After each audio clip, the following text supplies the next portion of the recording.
Olá, boa noite. Defensoria Pública abre inscrições para mutirão Direito a Ter Pai. Para atletas de Uberlândia conquistam medalhas no Parapan, em Lima. Prefeitura de Uberlândia anuncia novas obras do programa Uberlândia Integrada 2. E hoje vamos analisar o planejamento urbano e a gestão ambiental dentro da série especial de programas dessa semana em comemoração aos 31 anos do aniversário, 131 anos do aniversário de Uberlândia. O Jornal da UF está no ar.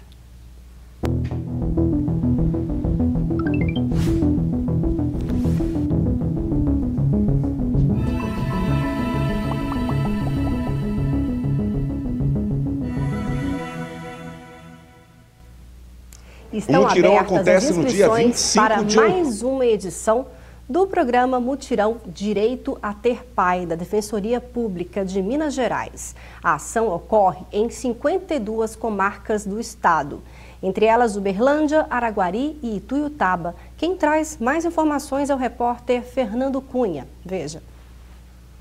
O mutirão acontece no dia 25 de outubro em Uberlândia e em todo o estado de Minas Gerais, mas as inscrições devem ser feitas até o dia 4 de outubro.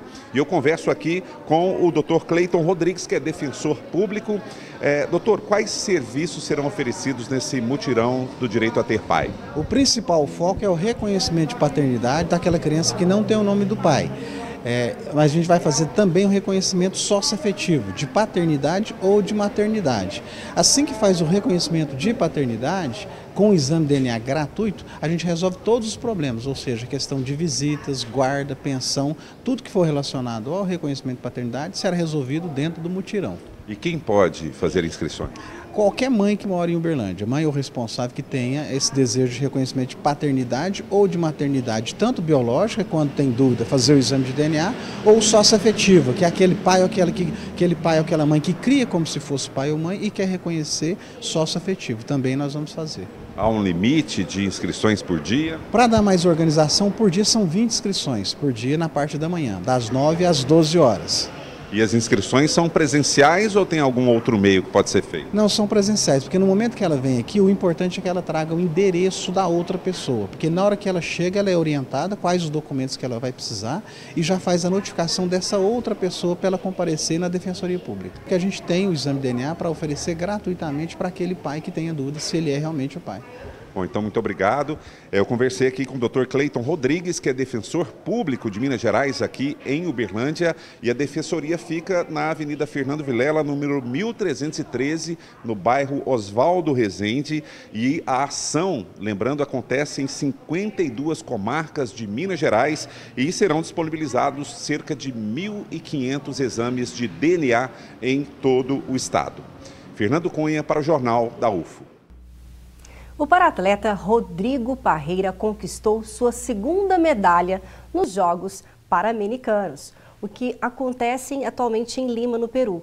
Ontem à noite, Rodrigo garantiu medalha de prata na prova de 100 metros rasos. Na noite de segunda-feira, ele já havia conquistado medalha de ouro na prova de salto em distância. Outros dois uberlandenses também conquistaram medalhas na terça-feira. É a Laila Suzigan, que conquistou a medalha de ouro na prova de 100 metros de peito feminino, e o Guilherme Batista Silva, que ficou com prata na prova de 100 metros peito masculino. Parabéns! Agora, falando sobre planejamento urbano, a ordem de serviços da construção da ponte da Avenida dos Mongos foi assinada ontem pelo prefeito Adelmo Leão. A intervenção é a 6ª obra do programa Uberlândia Integrada 2. No telão, foram apresentadas as mudanças na infraestrutura da cidade previstas para os próximos meses. Obras para uma nova ponte na Avenida dos Mognos sobre o rio Uberabinha. A 6ª intervenção do programa Uberlândia Integrada 2 vai unir o setor oeste e central. De acordo com o prefeito Adelmo Leão, a longo prazo, a obra dará benefícios à população. Você tem que facilitar o trânsito, principalmente onde está localizado o transporte público. Quanto mais facilidade você dá, logicamente é um percurso menor de viagem, atende a população e, lógico, é que a cidade espera, o povo espera. uma maneira facilitada de transitar na cidade de Uberlândia para que nós não venhamos ser essas grandes cidades com grandes congestionamentos.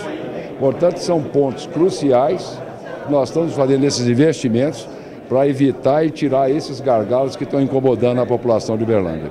A construção vai beneficiar também quem passa pela Avenida Getúlio Vargas, além de se tornar a única via que irá oferecer ligação direta às avenidas Rondon Pacheco, Marcos de Freitas Costa e bairros da região central. Inclusive, nós podemos até pensar na Secretaria de Trânsito uma linha que pode usar esse sentido da Avenida dos Mognos Centro. Então, acho que a partir de agora, com o novo planejamento, também planejamento do trânsito, do transporte coletivo da cidade serão feitos em benefício da população. De acordo com o secretário de Obras, o valor estimado da intervenção é de 3,5 milhões de reais. É uma ponte de 63 metros de comprimento por 12 metros de largura, aproximadamente. Veja que realmente não é um valor alto. Consideramos que o valor real, né, são os preços, são um preço tabelado, foi feita a licitação, é um pregão eletrônico, participou várias empresas, né? Veja que o menor preço foi esse aí. O secretário ainda falou sobre o início das obras e o prazo para a finalização do programa Uberlândia Integrada 2. A ponte da rua Oscarina Cunha sobre o rio Uberabinha, que é ali cruzando a Cidade Jardim, para a Cidade Jardim, está em torno de 45% da obra concluída. A ponte, duplicação da ponte Cícero Naves, que liga ali o setor Gávea com o setor também Cidade Jardim, que é a duplicação da ponte ali, né, na Rua da Papoulas, ela é uma obra que está em torno de 20% da obra concluída. A ponte da Carioca, que liga ali a Rua da Carioca, né, do Gávea com o setor ali próximo, no fundo daquele shopping, né, próximo ao rio Uberabinha, ela está uma obra que está em torno de 40% concluída. As obras estão em andamento, está em rendimento normal, o recapeamento do asfalto também está normal, nós temos 2 trechos em andamento, um já está praticamente concluído, né, menos de 5 meses de execução. O outro trecho, que é o trecho leste, que está em andamento também, nós estamos com 53% das obras concluídas, de maneira que está indo bem, dentro da normalidade, tudo dentro do cronograma. E a construção desses viadutos e pontes prometem melhorar o fluxo de veículos na cidade, o que pode impactar inclusive no aquecimento ou não do comércio local. Veja a análise do Sindicomércio de Uberlândia sobre essa questão. Uberlândia possui a segunda maior frota de veículos do estado de Minas Gerais. De acordo com o último levantamento do Departamento Nacional de Trânsito, Denatran, feito em junho deste ano, são quase 470 mil veículos circulando diariamente. Para melhorar a fluidez, principalmente em horários de pico, a administração municipal está realizando várias obras na cidade, como a construção de viadutos, trevos, pontes, trincheiras e travessias. Vai facilitar muito a vida do berlandense, né? A gente tem que ter muita precaução, cuidado.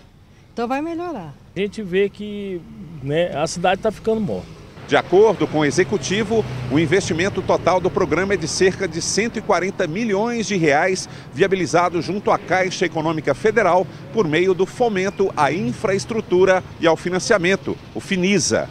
Ao todo, serão 20 intervenções na cidade, com previsão de término para daqui a aproximadamente 6 meses, além de recapeamento de cerca de 260 quilômetros de vias. Algumas já estão em execução, como a duplicação da ponte da Rua da Carioca sobre o Córrego dos Vinhedos, no bairro Morada da Colina, por onde passam diariamente cerca de 25 mil veículos e algumas linhas do transporte coletivo.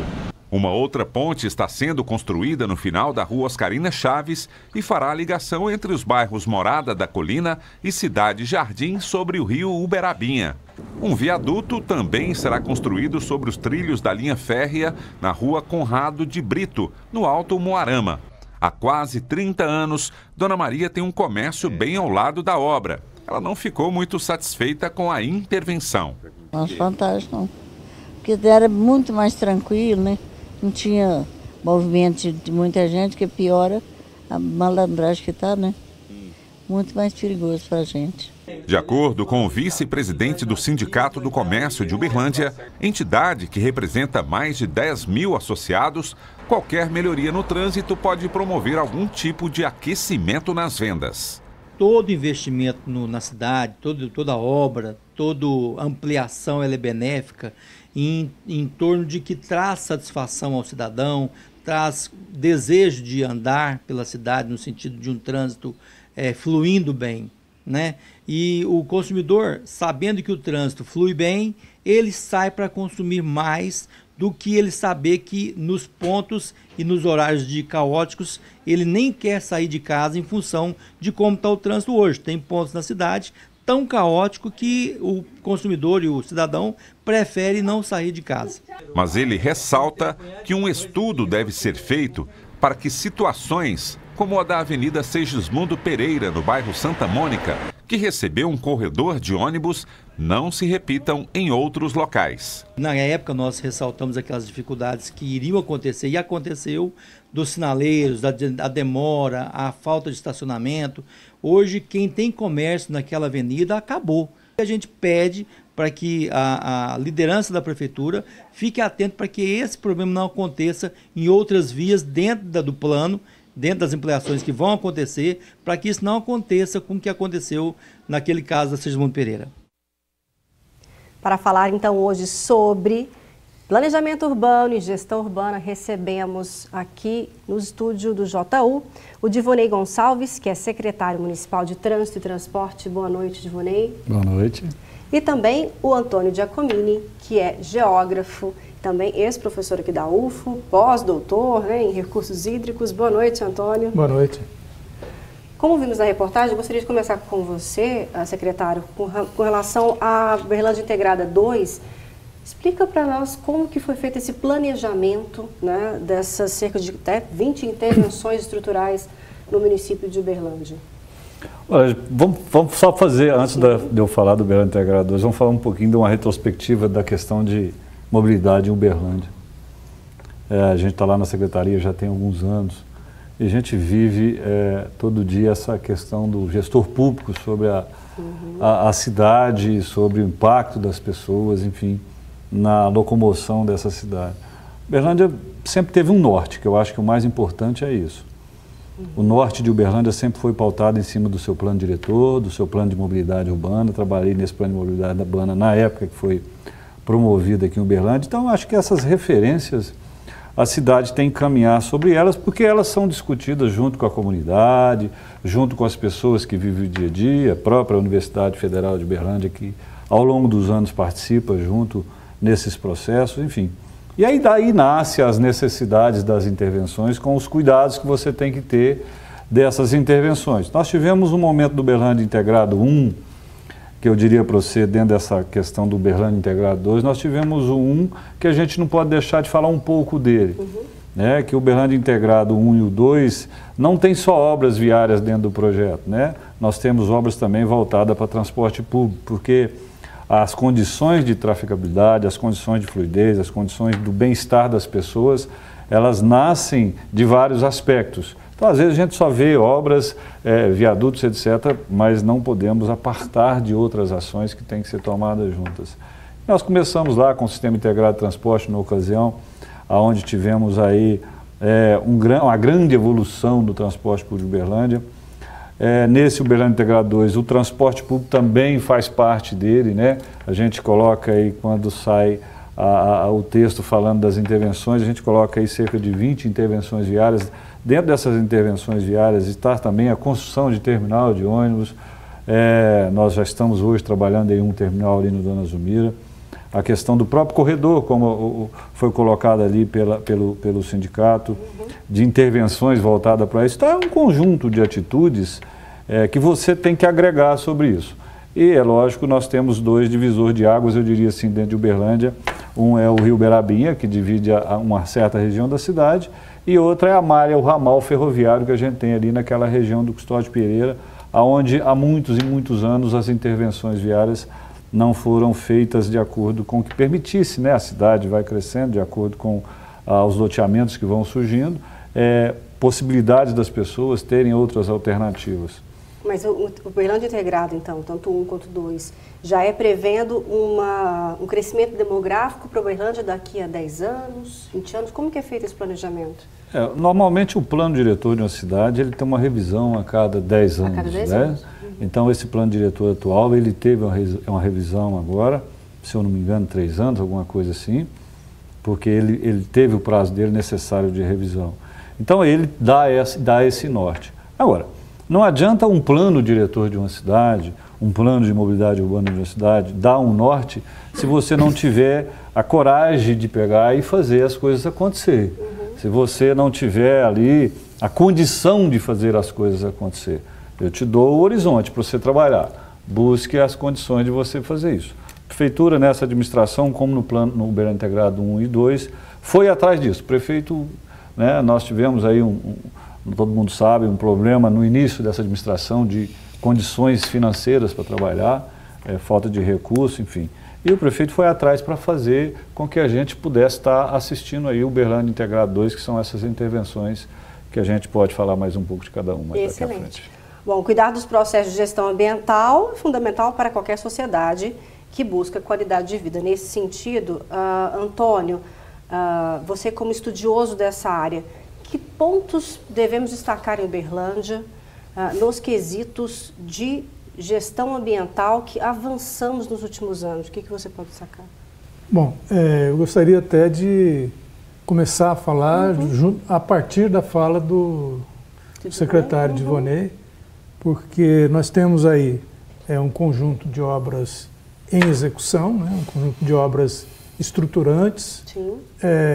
Nesse Uberlândia 2, mais dedicado à questão do transporte individual, né, não tão focado no transporte coletivo, como foi o Uberlândia 1, né, o Integrado 1, mas eu vejo que não tem assim,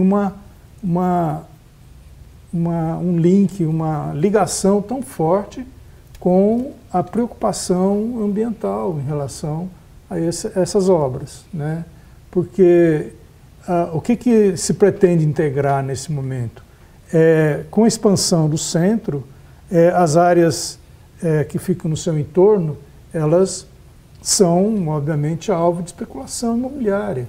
E há necessidade de que a mobilidade seja mais fluida entre esses espaços. E as barreiras que existem, existe uma barreira natural, que é o Rio Uberabinha, né? Até então nós tínhamos praticamente 3 travessias, depois foram acrescentadas 2 travessias, uma que desce do quartel e outra na própria Vinhedos, né? Lá na Cidade Jardim, que facilitou a expansão para a Zona Sul, principalmente nessa da Cidade Jardim, dos condomínios, não é? E os condomínios basicamente são geradores de um tráfego individual, né? Tanto que a ponte ali na Cidade Jardim, do Praia, ali, ela não aguentaria esse fluxo. E a própria ponte da Vinhedos hoje, ela ficou totalmente saturada, né? Tanto que ela está nesse processo de duplicação, né?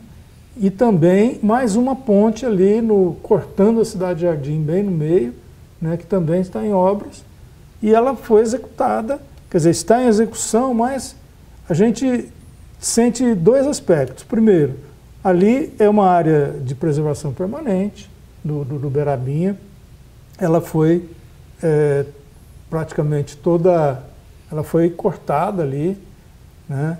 E também as pessoas que moram na Cidade Jardim, quando foram para lá, elas tinham uma perspectiva de qualidade de vida, né? E de repente veio aquela ponte ali e você sente que o bairro está em vias de ser agregado ao centro, né? E aquela qualidade de vida está aos poucos indo embora, né? A Avenida Irapuru, por exemplo, se tornou uma via de passagem, né, saturada também.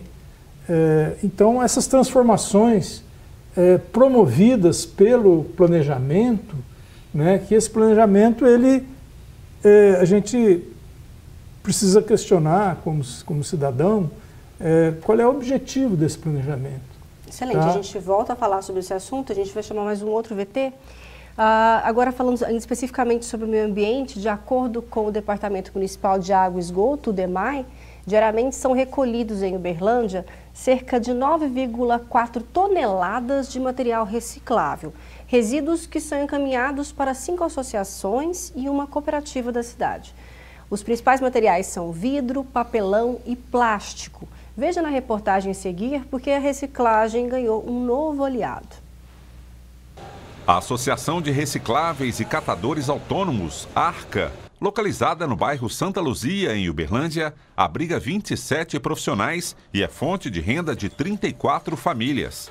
Entre outros materiais recicláveis, o vidro aqui também tem valor. Há 8 meses, a ARCA adquiriu um triturador mecânico. Segundo o presidente da associação, o investimento de R$39 mil valeu a pena. Antes desse triturador, nós mandamos uma caçamba quebrada no muque mesmo, e ela pesou 17 toneladas e 100. Depois que veio o triturador, nós mandamos outra caçamba, ela já pesou 24.300. O pagamento do triturador é feito mensalmente com dinheiro da própria reciclagem. Com a aquisição do equipamento, o volume mensal de vidro reciclado aumentou de 2 toneladas para 45 toneladas.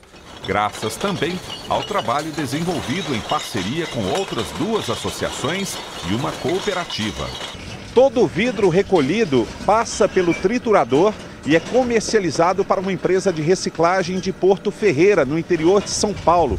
Isso também aumentou o valor de cada quilo vendido pela associação. Agregou muito, mas muito mesmo para a gente. Por quê? Antes, quando não tinha o triturador, nós vendíamos aqui em Uberlândia o vidro a 7 centavos. Para Porto Ferreira nós estamos vendendo a 12 centavos e com a perspectiva de aumentar mais ainda conforme o tanto de vidros que a gente mandarem para lá. O diretor de resíduos sólidos do Departamento de Água e Esgoto, DEMAI, de Uberlândia, afirma que hoje a coleta seletiva é feita em 29 bairros da cidade, totalizando cerca de 46% do lixo produzido pela população. Esse material, até então, muitas vezes ele ia destinado para o aterro sanitário. E aí demandar anos para esse material decompor no aterro sanitário. E com essa retirada desse material de circulação, melhorou-se a renda dessas pessoas, melhorou-se a vida útil do nosso aterro, fazendo com que o nosso aterro poderá ultrapassar o 2028, que é o final do licenciamento dele. Nós queremos aí, crer que nós teremos aí talvez uns 2 anos de vida útil após o término do contrato que tinha com a empresa que faz o trabalho lá no aterro. Adicionaldo explica que quanto mais a população se conscientizar de que deve separar o lixo orgânico dos materiais recicláveis, mais o meio ambiente e o aterro sanitário de Uberlândia agradecem. Era importante que a população nos ajudasse, deixando só os orgânicos para o aterro sanitário e separando o lixo que seria reciclável para que nós façamos a coleta dele. Veja bem, um dia faz-se a coleta do doméstico e no outro dia passa os caminhos da coleta seletiva. Então seria muito fácil a população nos ajudar nesse sentido. É um dos entraves que nós temos ainda na coleta seletiva, é a contribuição melhor da população no sentido de separar melhor os seus materiais. Que o programa de coleta seletiva em Uberlândia começou em 2011, em janeiro de 2011, e atualmente atende 29 bairros. Mas voltando ainda no debate que a gente estava tendo antes sobre Uberlândia Integrada 2, Divonei, gostaria que você falasse então sobre esse impacto nos bairros, né, que serão diretamente atingidos com essas modificações no trânsito, no fluxo de veículos, como que foi feita essas conversas com a população e também, já aproveitando o gancho, já que a gente está falando de redução de impactos ambientais, como que vocês, como setor público, estão estudando implementação de transporte coletivo, por exemplo, movido a energia elétrica ou outras alternativas menos poluentes? Isso. Agora a gente está com a moda do patinete, né? Aí que já está começando a proliferar até para as cidades menores. São Paulo já está deve vir discutindo. projetos nesse sentido? Com certeza. Lógico que todo projeto novo ele tem que passar por um ajuste, né? Você vê, nós tivemos exemplos de proibição em alguns momentos lá em São Paulo. Agora parece, né? Agora já regulamentou, mas só o maior de 18 anos é que pode. Na verdade, você está dividindo espaço com as pessoas em via pública, em calçadas, etc. Então, com certeza, é algo que a gente já deve pensar. Transporte de massa, que a gente chama, que é o transporte público, que tem passado ultimamente por uma crise a nível de Brasil significativa. Que crise é essa? Perda de passageiro, né? Isso é fato. Devido ao quê? Vários outros modelos de transporte que têm surgido, transporte por aplicativo, transporte, enfim, vários os modelos, e esse transporte tem perdido aí a cada tempo esse passageiro, que normalmente na maioria das cidades ele não tem subsídio, quem paga é o próprio usuário do sistema. E agregado a isso vem as tecnologias, ou seja, nós já começamos a discutir em um determinado momento a questão do veículo elétrico. Tivemos até um teste de um ônibus elétrico aqui em Uberlândia. Naquele momento, a construção da carroceria, a parte de bateria ficava sobre o teto, e ele teve que ser organizado em alguns itinerários que você não tinha um viaduto, porque às vezes o gabarito, ou seja, a altura do viaduto não permitia. Isso já mudou agora, as tecnologias já estão adotando, as empresas que fabricam já estão adotando a parte do assoalho do ônibus para usar esse tipo de bateria naquele local, e aí esse carro pode circular em ruas mais fáceis. Uberlândia caminha para discussão nesse sentido. Nós, nas renovações de frotas que a gente tem feito, ano passado e ano retrasado, foram quase 130 ônibus novos que veio para Uberlândia. Esse ônibus ele tem uma tecnologia diferente dos antigos. A tecnologia está embutida no próprio motor do ônibus, onde a queima do combustível é de quase 100%, se não 100%. Ou seja, não é muito a minha praia essa parte tecnológica desse fato, mas a gente está ali, a gente acaba acompanhando, lendo o manual disso, lendo o manual do próprio veículo, e você acaba entendendo um pouco disso. Isso acaba favorecendo, na verdade, essa questão. Aí o professor dá aula do assunto, contribui. Aí outros caminhos para contribuir mais ainda, né? Ou seja, investir em transporte de massa, nunca, que é o transporte coletivo, nós nunca vamos perder o foco, não pode perder o foco. Não dá para discutir e falar assim, você está fazendo só obra para carro. Não, você tem que fazer para as duas situações. A política do veículo no Brasil, ela existe. Ela é forte, ela é pesada, né? Acho que agora os gestores, governo estadual, federal, governo municipal, tem que focar para essa questão mesmo. O que pode, como é que nós devemos trabalhar. Essa quantidade de obras sendo feitas, são obras que eu acredito que acaba preparando a cidade para que ela tenha condição também de colocar um transporte coletivo, por exemplo, num lugar que você não tinha. Você não tinha condição, você teria que dar uma volta, você não otimiza, você não entusiasma as pessoas a usar o transporte coletivo, porque o itinerário é longo, o percurso da viagem demora muito em determinados trechos. Você tem um cruzamento do Praia ali, para você ter uma ideia, próximo da município, você tem um semáforo com 4 ciclos. Né? Ou seja, você tem que esperar aqueles 4 ciclos, não dá para você não fazer uma intervenção nisso. Nós não vamos acabar com os carros do dia para a noite e ninguém vai conseguir isso no Brasil em tão pouco prazo. Então você tem que investir em obra, investir em transporte público dosado e, lógico, dentro de um planejamento. Perfeito.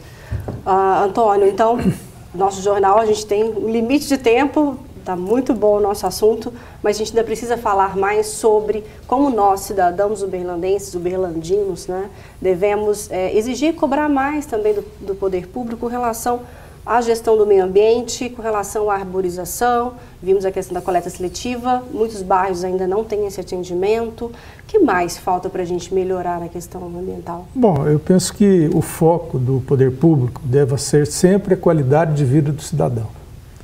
Obviamente que se você dá uma condição de mobilidade, como nós estamos tratando mais prioritariamente aqui, isso vai refletir na qualidade de vida dele, porque quanto menos tempo você perder no deslocamento, mas também esse deslocamento ser de uma maneira agradável, né?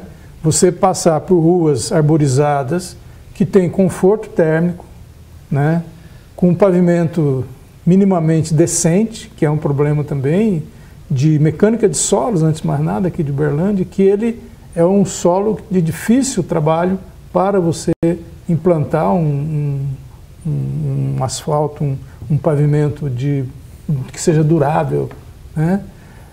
Então, existe uma série de problemas, mas se você tem o foco na qualidade de vida, você acaba, o poder público acaba contemplando várias áreas, né?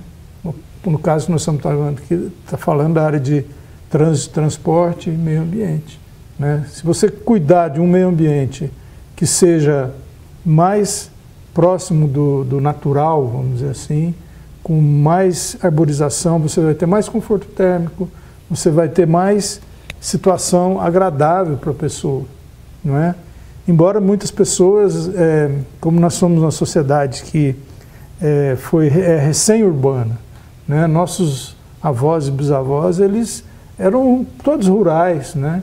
E isso faz com que nós temos um certo desprezo pela natureza. Nós queremos ser urbano, mas nossa raiz ela é totalmente rural. E na cidade a árvore é um sinal de atraso. Ela também, muitas pessoas veem, olha, a árvore faz sujeira, então me dá trabalho para ficar limpando a rua.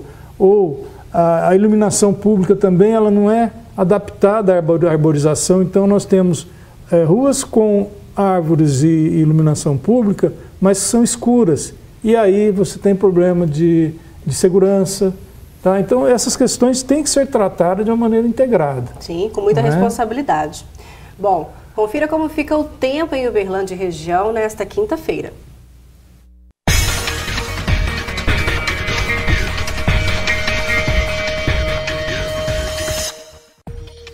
Previsão de pancadas de chuva em Uberlândia, com temperaturas variando entre 16 e 27 graus. Em Ituiutaba, quinta-feira nublada e com possibilidade de chuva à tarde, mínima de 15 e máxima de 33 graus. Céu encoberto por nuvens em Patos de Minas e chuva a qualquer momento do dia. A mínima fica 16 graus e a máxima 27. O dia começa com sol em Monte Carmelo, mas a nebulosidade deve predominar à tarde. Mínima 17 e máxima 28 graus. Quinta-feira nublada também em Carmo do Paranaíba. Os termômetros devem marcar entre 14 e 27 graus. Neste final de semana, uma praça de Ituiutaba e o campus Pontal vão receber um espaço de evento que pretende aproximar a população do trabalho desenvolvido pelos biólogos. Confira o convite feito pelos alunos do terceiro PET Bio na praça, no quadro Campi Avançados.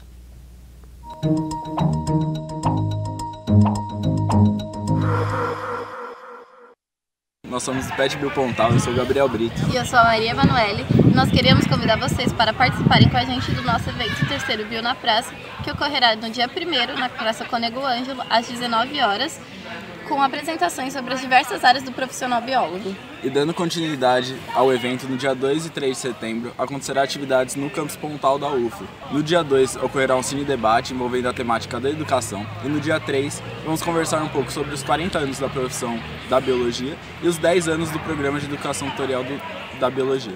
Venha prestigiar nosso evento com a gente também. O Jornal da UFO está quase chegando ao fim. Quero muito agradecer a presença aqui do secretário de Trânsito e Transportes de Uberlândia, Divonei Gonçalves. Obrigada, viu, Divonei, por contribuir com a gente hoje no JU. Eu que agradeço o convite, estar aqui com o professor, é sempre bom, a gente sempre aprende, né? Acho que a gente sempre tem que aprender. O professor falava na questão das condições do terreno em Uberlândia. Professor, estamos fazendo aí quase 300 quilômetros de novas capas asfálticas na cidade, porque já era bem antigo. Sim. Então a gente está aí na medida do possível e nas condições, lógico, voltado, sempre preocupado com essa questão. Vamos esquecer não, Uberlândia na questão de saneamento básico, né? Nós somos exemplo. Somos exemplos do país. Para o país, isso acho que o meio ambiente agradece muito. Sim. Estamos à disposição. Muito obrigado e eu agradeço. Viu? Eu agradeço também muito hoje estar conosco o Antônio Giacomini, geógrafo, ex-professor da UFO. Obrigada, viu, Antônio, por toda a contribuição aqui hoje. Bom, eu que agradeço a oportunidade de voltar aqui, porque aqui é um pedaço da minha casa, né? Eu me sinto em casa quando venho para a UFO. E é muito bom também ter esse contato com um representante atuante do poder público que está demonstrando, né, que tem uma conexão com a realidade da vida das pessoas, com foco nessa qualidade de vida que todos nós merecemos. Muito obrigado pela oportunidade. Eu agradeço mais uma vez a participação dos dois. Hoje, o encerramento do JO dessa quarta-feira é para deixar um abraço especial a todos os araguarinos. A querida Araguari completa hoje 131 anos. Parabéns a todos que trabalham diariamente para o desenvolvimento dessa querida cidade.